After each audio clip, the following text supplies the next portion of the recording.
नमस्कार साथियों, स्वागत है आप सभी का आपके अपने YouTube channel Shri Guru Nanak classes में। तो साथियों, इस वीडियो में मैं आप लोगों को चैप्टर नंबर तीन जो है हमारा विद्युत धारा वाला, उसमें अपन किरचॉफ के नियम का एक अनुप्रयोग देखने वाले हैं। और किरचॉफ के नियम का अनुप्रयोग जिसमें व्हीटस्टोन सेतु आता है। ये जो आप स्ट्रक्चर देख पा रहे हो ये व्हीटस्टोन सेतु का है।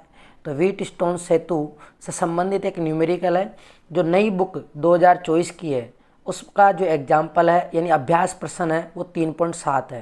तो इसको यहाँ पे पूरा सोल्व करवाया जाएगा पूरी बेसिक जानकारी के साथ में। अगर आपने ये वीडियो देख लिया तो आपको व्हीटस्टोन सेतु से संबंधित किसी भी न्यूमेरिकल में कोई दिक्कत नहीं आएगी और आपको व्हीटस्टोन सेतु पूरा समझ में आ जाएगा। तो इस एग्जाम्पल में बताया गया है कि ये जो चित्र है, इस नेटवर्क की प्रत्येक शाखा में हमें बहने वाली धारा बतानी है। प्रवाहित धारा कितनी आएगी प्रत्येक शाखा में। अब यहाँ पे शाखा क्या होती है? शाखा जो आप ये देख रहे हो, ए से लेकर बी, बी से लेकर सी, सी से लेकर, और यहाँ पे अपन नाम दे देते हैं इसको डी, या नाम नहीं है तो अपन इसको नाम क्या दे देते हैं, डी।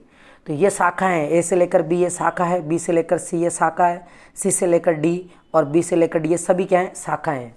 और जहाँ पर ये शाखाएँ आकर मिल रही है, जैसे बिंदु ए है, यहाँ पर एक शाखा तो ये जा रही है और एक शाखा ये जा रही है, इसको बोलते हैं अपन नोड यानी संधि बिंदु। ए यहाँ पे संधि बिंदु है, बी भी संधि बिंदु है, सी भी संधि बिंदु है और डी भी संधि बिंदु है। ठीक है, ये संधि बिंदु है और ये पूरा जो है वो नेटवर्क है, पूरा नेटवर्क है। और यहाँ पे अगर अपन बात करें एक ए से लेकर बी, बी से लेकर डी और डी से लेकर ए, अगर ये पूरे एक बंद पथ की बात करें तो ये लूप बन जाता है। उसको अपन बोलते हैं लूप, ये लूप होता है, इसको बोलते हैं लूप। ए से लेकर, जैसे ए से चले ये पूरा और इसके अंदर ये प्रतिरोध आ गया, ये आ गया, तो ये पूरा लूप कहलाएगा। इधर बी सी डी बी ये भी लूप कहलाएगा। ऐसे ये लूप कहलाते हैं। तो ये बेसिक जानकारी थी, शाखाएं क्या होती है, संधि क्या होती है और लूप क्या होता है। तो ये लूप होता है इसके अंदर, ये आप समझ गए होंगे। अब इस न्यूमेरिकल को करने से पहले हमें कुछ बेसिक जानकारियाँ पता होनी चाहिए, वो क्या क्या है वो देखेंगे अपन। तो बेसिक जानकारी है कि किरचॉफ का प्रथम नियम जो है वो ये कहता है कि सिग्मा आई बराबर 0 होता है, यानी किसी भी संधि बिंदु पर जो धाराओं का बीजगणितीय योग होता है वो 0 होता है, ये हमें पता लगाना है। और यहाँ ध्यान रखना, संधि बिंदु की ओर आने वाली धारा को अपन प्लस में लेंगे और बाहर जाने वाली धारा को माइनस में लेंगे। फिर दूसरा नियम आता है बोल्टता का नियम, सिग्मा वी बराबर होता है 0, यानी सभी बोल्टताओं का बीजगणितीय योग 0 होता है।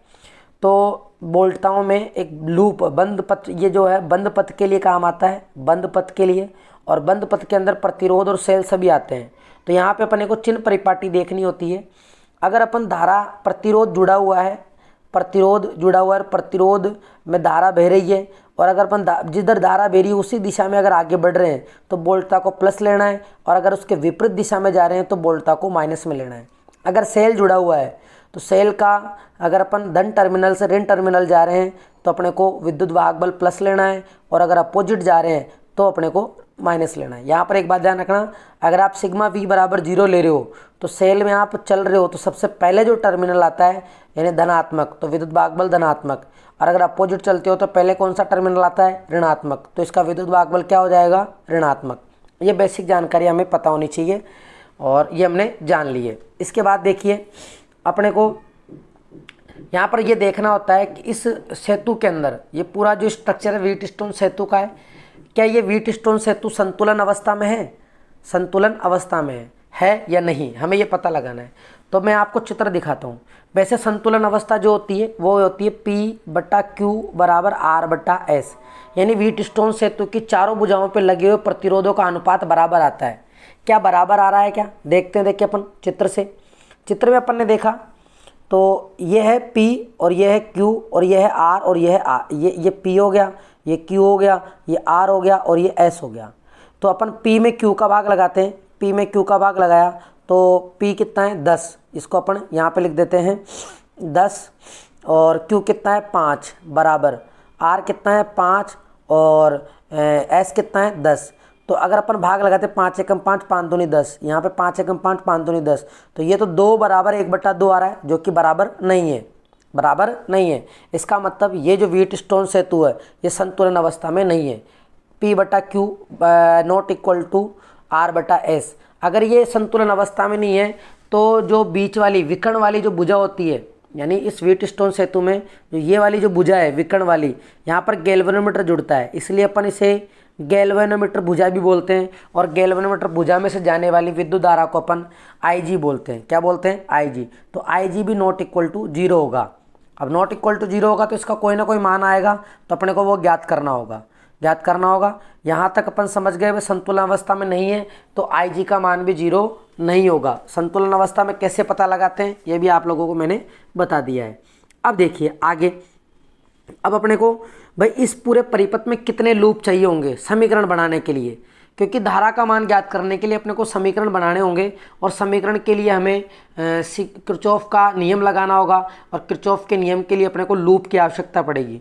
तो इसमें लूप कितने होंगे, तो लूप देखते हैं, चलते हैं चित्र की ओर, चित्र की तरफ देखते हैं। तो यहाँ पे आपको एक लूप तो दिखाई देगा, ए से लेकर बी, बी से लेकर डी और डी से लेकर ए। एक लूप तो ये है, मार्कर कलर चेंज करके आपको बता देता हूँ, ए से लेकर बी और बी से लेकर डी और डी से लेकर ए। एक लूप तो ये हो जाएगा।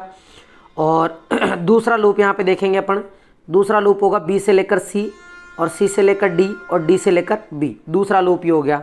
तीसरा लूप अपने को कौन सा लेना है, और तीसरा लूप अपन अपनी सुविधा अनुसार लेते हैं जिससे कि हमारे समीकरण सही बन जाए और धारा के जो है प्रत्येक शाखा में हमें धारा का मान चाहिए तो वो भी मिल जाए। तो अपने को आई धारा भी लेनी है क्योंकि अपने को प्रत्येक शाखा में बतानी है, तो अपने को लूप में ये भी शामिल करना होगा। तो अपन जो नेक्स्ट लूप लेते हैं वो इसके अंदर अपन लेते हैं नेक्स्ट लूप लेते हैं अपन ए से लेकर बी, बी से लेकर सी और सी से लेकर नीचे, यानी ये वाला लूप लेते हैं, ये पूरा ये। तो कितने लूप बने अपने पास, एक तो मैंने आपको ग्रीन कलर में बताया ए बी और डी ए, एक लूप तो ये बनेगा। एक लूप मैंने आपको बताया B C D B, 2 loop हो गए। तीसरा लूप अपन लेंगे बड़ा, ए बी सी और ये नीचे ये पूरा, तो अपन इसको ए बी सी ए नाम दे देते हैं, यानी जहाँ से चालू हुआ वहीं पे बंद कर दिया तो उसको बंद लूप कहते हैं। तो ए बी सी ए, ये 3 लूप हो गए। तो कितने लूप की आवश्यकता पड़ी अपने को, 3 लूप की आवश्यकता पड़ी, यहाँ पे मैंने लिख दिया। अगर 3 लूप है तो समीकरण भी कितने बनेंगे, 3 समीकरण बनेंगे। तो सबसे पहले अपन पहले वाले लूप को लेते हैं और उसका समीकरण बनाते हैं। तो पहला वाला लूप क्या है हमारा, पहला वाला लूप आपको मैंने अभी चित्र में बता ही दिया, मैंने इसको अलग से यहाँ पे बना के बता दिया क्योंकि अपने को यहाँ पे समीकरण बनाने हैं। यहाँ पे आप देख रहे होंगे कि यहाँ पे मैंने अलग अलग शाखाओं में जाने वाली धाराओं को बताया है, तो एक बार अपन जो है इसको चित्र में ही बता देते हैं कि कैसे धाराएं बट रही है, फिर अलग अलग लूप को अलग अलग लेके अपन समीकरण बनाएंगे। ये मैं आपकी सुविधा के लिए कर रहा हूँ, आप डायरेक्ट भी कर सकते हो आपके चित्र में से, ये मैं आपकी सुविधा के लिए आपको जो है हर बात समझ में आए। ठीक है, तो ये हमने ये चित्र ले लिया और इस चित्र में अपन धाराओं को बताएंगे। तो देखिए सबसे पहले यहाँ पर अपन इसको नाम दे रखे थे ये ए है, ये बी है, ये सी है और ये यहाँ पे अपन ने इसको नाम दे दिया डी। ठीक है, अब देखिए बैटरी 10 वोल्ट की जुड़ी हुई है और धन टर्मिनल से और ऋण टर्मिनल की ओर विद्युत धारा जाती है। तो अपन ने मान लिया कि यहाँ से जो धारा जा रही है वो जा रही है आई। तो इस 10 ओम में से भी कितनी धारा गुजरेगी, आई, और ये आई धारा ऊपर जाएगी, ये आई धारा ऊपर जाएगी। और जैसे संधि बिंदु पर जाती है, तो संधि बिंदु पर 2 शाखाएँ हो जाती है। तो ए से लेकर बी शाखा में जाने वाली धारा को अपन मान लेते हैं I1, क्या मान लेते हैं I1। और अगर ए से बी शाखा में I1 जा रही है तो ए से डी शाखा में कितनी जाएगी, तो I में से I1 चला जाएगा तो बच्चा कितना, I माइनस I1। तो हमारे ए डी शाखा से जो धारा जाएगी, उसको अपन नाम दे देते हैं अपन यहाँ पे I माइनस I1। ठीक है, अब चलते हैं अपन आगे बी से लेकर डी शाखा को अपन बोलते हैं गैल्वेनोमीटर भुजा। तो यहाँ से जो धारा जा रही है उसको अपन ने नाम दे दिया IG। क्या नाम दे दिया इसको, IG। अब बिंदु बी पर I1 धारा पहुँचती है और I1 धारा में से IG धारा नीचे चली जाती है। तो BC शाखा के अंदर जो धारा आएगी वो I माइनस क्या हो जाएगी, IG। BC शाखा में जो धारा जाएगी वो I1 माइनस IG हो जाएगी। अब इसके बाद में अपने पास शाखा बचती है डी से लेकर सी। इधर से IG धारा पहुंची और इधर से I माइनस I1 पहुंचा, इधर से, क्योंकि ये वाली धारा जो है वही तो आएगी संधि बिंदु डी पर। इधर से I माइनस I1 पहुंचा, इधर से IG पहुंचा। तो आने वाली धाराएं हैं संधि बिंदु पर तो जुड़ेगी। तो DC शाखा में कितनी जाएगी, तो इस शाखा में जो धारा जाएगी वो आई माइनस I1 प्लस IG, ये धारा जाएगी। और ऐसा अपन ने इसलिए लिया है क्योंकि अपने को सभी शाखाओं में धारा का मान बताना है, सभी शाखाओं में क्या बताना है, धारा का मान। इसलिए अपन ने ये सबको इस तरीके से धारा मानी है। संधि बिंदु पर धाराएं जो है आने वाली धाराओं को प्लस में लेते हैं, जाने वाली धाराओं को माइनस में लेते हैं। तो इस तरीके से अपन ने यहाँ पर सभी शाखाओं में से गुजरने वाली धारा बता दी है। यहाँ पे एक बार मैं अलग से लिख देता हूँ कि कौन सी शाखा में से कौन सी धारा जा रही है। तो ये मैंने अलग से लिख दिया है कि AB शाखा में से जाने वाली धारा I1 है और BC शाखा में से जाने वाली धारा I1 माइनस IG है, AD शाखा में से जाने वाली धारा I माइनस I1 है और DC शाखा में से जाने वाली धारा I minus I1 plus IG है। तो ये अपन ने पहले धाराओं का वितरण यहाँ पे देख लिया। अब इसके आधार पर ही अपन सिग्मा V बराबर 0 अप्लाई करेंगे अलग अलग लूपों पर। तो लूप हमारे पास 3 है। तो सबसे पहले अपन जो लूप लेते हैं वो कौन सा है, तो इस लूप के लिए अपन सिग्मा V बराबर 0 लगाते हैं। तो देखिए A से लेकर B शाखा तक जो वोल्टेज आएगा वो कितना आएगा, A से लेकर B तक। तो A से लेकर B तक अपन देखते हैं तो I1 धारा जारी है 10 ओम में से। तो V बराबर क्या होता है, IR होता है। तो I1 का गुणा 10 से कर देंगे तो 10 I1।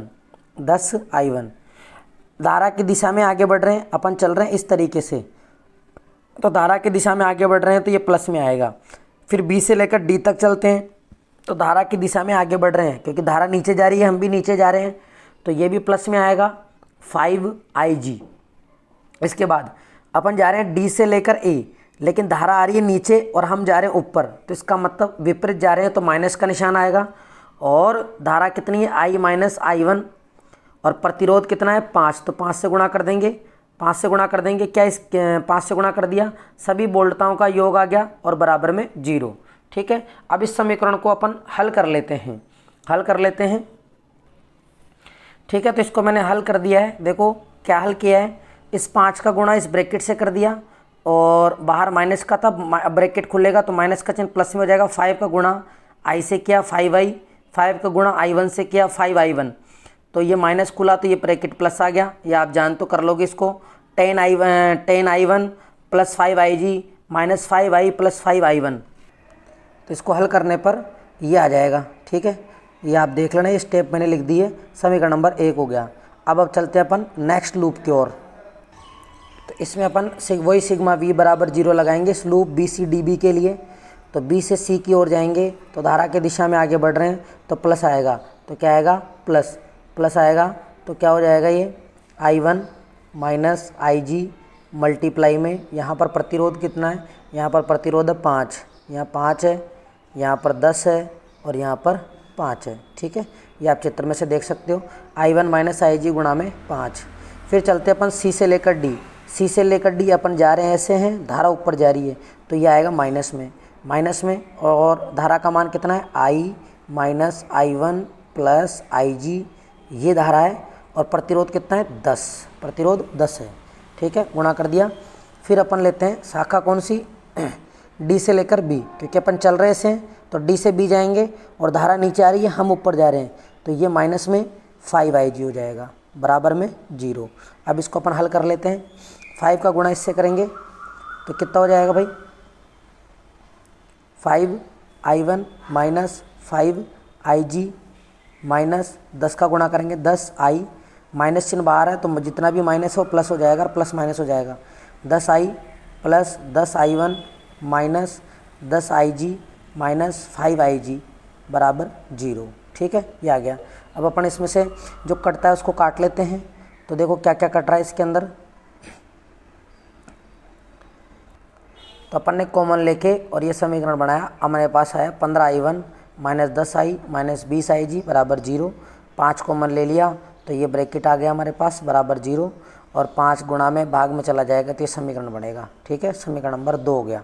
अब अपन नेक्स्ट लूप लेते हैं तीसरा। अब हम तीसरा लूप लेते हैं ABCA। तो ABCA लूप ऐसा होगा। अब इसके लिए भी अपन सिग्मा V बराबर 0 लगाते हैं। तो सिग्मा V बराबर 0 लगाएंगे तो अपन पहले शाखा लेते हैं AB। तो AB शाखा में से कितनी धारा जारी है, ये मैंने आपको बताया था। AB शाखा में से जो धारा जारी है वो I1 जारी है। तो I1 जारी है तो इसका मतलब ये हो जाएगा 10I1, ठीक है। और धारा की दिशा में आगे बढ़ रहे हैं तो प्लस में। फिर BC शाखा, तो BC शाखा में देख लेते हैं धारा कितनी जा रही है। BC शाखा में जा रही है I1 minus IG, I1 minus IG, तो लिखेंगे अपन और धारा की दिशा में आगे बढ़ रहे हैं तो प्लस I1 माइनस IG गुणा में 5। इसके बाद में अपन सेल पे आ जाते हैं। तो मैंने आपको चिन्ह परिपाटी पहले ही बताई थी, अगर ऋण से धन टर्मिनल जाते हैं तो पहले जो टर्मिनल आ रहा है उसको लेना है, तो ये आएगा माइनस में 10। फिर है 10 ओम का प्रतिरोध, तो यहाँ से कितनी धारा जा रही है, केवल I, तो और धारा की दिशा में आगे बढ़ रहे हैं तो 10I हो जाएगा बराबर में 0। अब इसको भी हल कर लेते हैं अपन, तो ये हो जाएगा 10I1 प्लस 5 का गुणा इस ब्रैकेट से करेंगे 5I1 माइनस 5IG माइनस 10, ठीक है। ये 10 के आगे कुछ भी नहीं, ये वोल्टेज है। 10 प्लस 10I बराबर में 0। तो यहाँ पे I1 और I1 जुड़ के कितने हो गए, तो 15I1, ये हो गए 15I1। और ये कितना है 10I, ये 10I है, और ये माइनस का 10 है, इसको पक्षांतरित करके उधर भेज देते हैं तो ये 10 हो जाता है। कितना हो जाता है ये 10, ठीक है। तो नए पेज में ले लेते हैं अपन इसको, तो हमारे पास आएगा, तो ये हल करने के बाद में हमारे पास समीकरण आया 15I1 plus 10I minus 5IG बराबर 10। इसमें से 5 कॉमन ले लिया तो ये ब्रैकेट बचेगा हमारे पास बराबर 10, और 5 का भाग 10 में लगाएंगे तो कितना आएगा 2। तो ये हमारे पास समीकरण आ गया 3। तो हमारे पास 3 समीकरण आ गए। अब हम तीनों समीकरणों की सहायता से प्रत्येक शाखा में से जाने वाली धारा का मान ज्ञात कर सकते हैं। तो ये जो समीकरणों को हल करना आपको आना चाहिए, मैंने आपको समीकरण बना के बता दिए हैं किस तरीके से समीकरण बनाए जाते हैं। अब आपको हल करना है, तो हल देखो कैसे करोगे। सबसे पहले आपको क्या करना है, तो इस तरीके से आपको क्या करना है, समीकरण नंबर 1 और 3 को पहले तो जोड़ना है आपको। जोड़ने के बाद में आपको समीकरण नंबर 4 प्राप्त हो जाएगा। फिर आप समीकरण नंबर 1 को 4 से गुणा करेंगे और उसको समीकरण नंबर 2 में जोड़ेंगे। तो समीकरण नंबर 2 में जोड़ने से आपको एक अन्य समीकरण मिलेगा 5, समीकरण नंबर 5 मिलेगा। फिर समीकरण नंबर 4 और 5 को हल करेंगे अपन। जो ये समीकरण नंबर 4 आया था और ये समीकरण नंबर 5 आया था, उसको हल करेंगे। हल करने से अपने को I1 का मान मिल जाएगा। फिर I1 के मान को वापस से समीकरण नंबर 5 में रखेंगे तो यहाँ से अपने को I का मान मिल जाएगा, ठीक है। फिर I और I1 के मान को समीकरण नंबर 3 में रखेंगे तो उससे अपने को IG का मान मिल जाएगा। और IG का मान यहाँ पे ऋणात्मक आएगा, तो ऋणात्मक चिन्ह ये बताएगा कि दिशा विपरीत है, केवल इतना ध्यान रखना है। इस तरीके से अपन प्रत्येक शाखा में धारा का मान ज्ञात कर सकते हैं। अगर आपको ये समीकरण हल करना नहीं आ रहा है तो आप कमेंट बॉक्स में बता देना कि ये वीडियो पूरा ये समीकरण भी हल करवाने हैं और कैसे ज्ञात करना है, तो मैं इसका पूरा अलग से वीडियो बना के और डाल दूंगा इन समीकरणों को हल करवाने का। तो यहाँ तक उम्मीद है आपको समझ में आ गया होगा। अगर आपको समझ में आ रहा है, सारी चीज़ें क्लियर हो रही है, तो आप इस चैनल पर नए हो तो इस चैनल को सब्सक्राइब कर लो। और अगर आपने सब्सक्राइब कर रखा है तो अपने दोस्तों के साथ शेयर करो। और आपको अगर नोट्स चाहिए और बोर्ड परीक्षा के लिए, बोर्ड एग्ज़ाम के लिए आपको अगर इम्पोर्टेंट क्वेश्चनों की पीडीएफ चाहिए तो आप इन नंबर पर मैसेज कर सकते हो और फ्री पीडीएफ पा सकते हो, फ्री पीडीएफ। और उनका सॉल्यूशन पूरा आपको यूट्यूब चैनल पर मिलेगा और ये बोर्ड एग्ज़ाम में आपके लिए एक रामबाण साबित होगा। तो इसको आप जो है ज़रूर से इस पीडीएफ को ज़रूर से, इसका सॉल्यूशन यूट्यूब पर है, उसका लिंक आपको मिल जाएगा। तो आप इस नंबर पे मैसेज करके इसके पीडीएफ मंगवा सकते हैं। तो मिलते हैं नेक्स्ट वीडियो में एक नए न्यूमेरिकल के साथ में। Thank you. जय हिंद, जय भारत।